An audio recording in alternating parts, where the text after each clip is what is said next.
தந்தை மகன் தூய ஆவியின் பெயராலே ஆமென். Praise the Lord. அல்லேலூயா.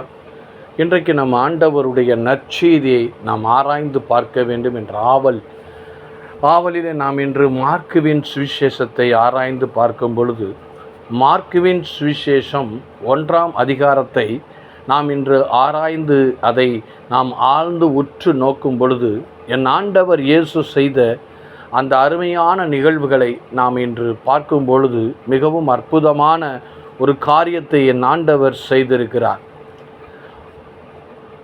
மார்க்குவின் சுவிசேஷம் 1ஆம் அதிகாரத்திலே 1 - 45 வரை வசனங்கள் உள்ளன. இந்த வசனங்களிலே முதலாவது 1 - 9 வசனம் வரை அது முதலிலே தொடங்குகிறது. கடவுளின் மகனாகிய இயேசு கிறிஸ்துவின் நற்செய்தியின் தொடக்கம் என்று ஆரம்பித்து அந்த 1 - 9 வரை உள்ள அந்த இறை வார்த்தைகளை நாம் தியானித்து பார்க்கும் பொழுது, நம் ஆண்டவர் இந்த இடத்துல என்ன சொல்ல வருகிறார் என்றால், முதலிலே மனிதன் பாவ மன்னிப்பு அடைய மனம் மாறி திருமுழுக்கு பெறுவது. ஆமென். 2 பாவங்களை அறிக்கையிட்டு திருமுழுக்கு பெறுவது. 3 தூய ஆவியினால் திருமுழுக்கு பெற வேண்டும் என்பதை நமக்கு உணர்த்துகிறார். 9 - 11 வரை இயேசுவே அதை சொல் வடிவமாய் இல்லாமல் செயல் வடிவமாய் செய்து காட்டுகிறார். 9 - 11 வரை நாம் இருக்கிற அந்த இறை வார்த்தையை நாம் தியானித்து பார்த்தோம் என்றால், இயேசு திருமுழுக்கு பெறுகிறார். முதலில் 1 இயேசு திருமுழுக்கு பெறுகிறார். 2 தூய ஆவியின் அபிஷேகம் பெறுகிறார். அவர் தூய ஆவியின் 3 அவர் தூய ஆவியின் அபிஷேகம் பெற்றதை பிதாவே சாட்சிடுகிறார். அல்லேலூயா, அல்லேலூயா. நன்றி இயேசுவே. நம்ம 12 - 15 வரைக்கும் பார்த்தா, அதுக்கப்புறம் தூய ஆவியானவராலே ஊழிய அழைப்பை பெறுகிறார். அல்லேலூயா. 2வது சோதனைகளை ஜெயிக்கிறார். அல்லேலூயா. சோதனைகளை ஜெயித்த அவருக்கு வான தூதர்கள் பணிவிடை செய்கிறார்கள். இது 12 - 15 வரைக்குள்ள இறை வார்த்தையை நாம் தியானிக்கும் பொழுது நாம் இதை பார்க்க முடிகிறது. அல்லேலூயா, அல்லேலூயா. 16 - 20 வரை உள்ள இறை வார்த்தையை நாம் பார்த்தால், ஆண்டவர் என்ன சொல்கிறாங்கன்னா, இயேசு என் பின்னே வாருங்கள், உங்களை நான் மனிதர்களை பிடிப்பவர் ஆக்குவேன் என்று சொல்லி தன்னுடைய சீடர்களை அழைக்கும் ஊழியத்தை ஆரம்பிக்கிறார். 2வது சீடர்களை அழைக்கிறார். அல்லேலூயா. அழைத்து 4 சீடர்களை முதலிலே அழைத்து தன்னுக்கு சீடர்களாக உருவாக்கி கொள்கிறார் முதலிலே. அல்லேலூயா.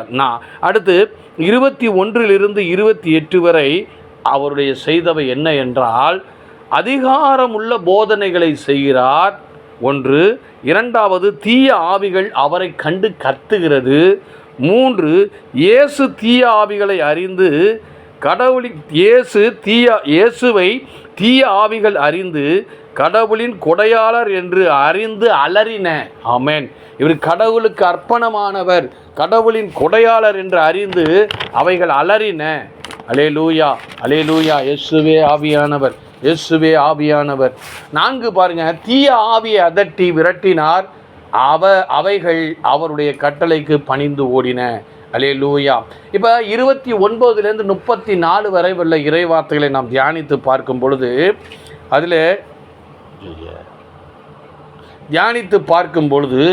இயேசு 29 - 34 இயேசு தன்னை நம்பின சீடர்களின் முதலில் அவரை நம்பி இருக்கிற சீடர்களின் வீட்டுகளுக்கு செல்கிறார்.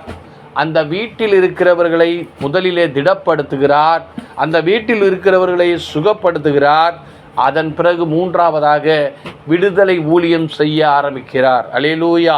இப்போ பாருங்க, 35 - 39 வரை என்ன என்றால், முதல்ல இதெல்லாம் சூப்பர் பாருங்க. இங்கே தான் நாம் நற்செய்தியை பறைசாற்ற வேண்டும். 1 தொழுகை கூடமெல்லாம் சென்று நற்செய்தியை பறைசாற்றினார்.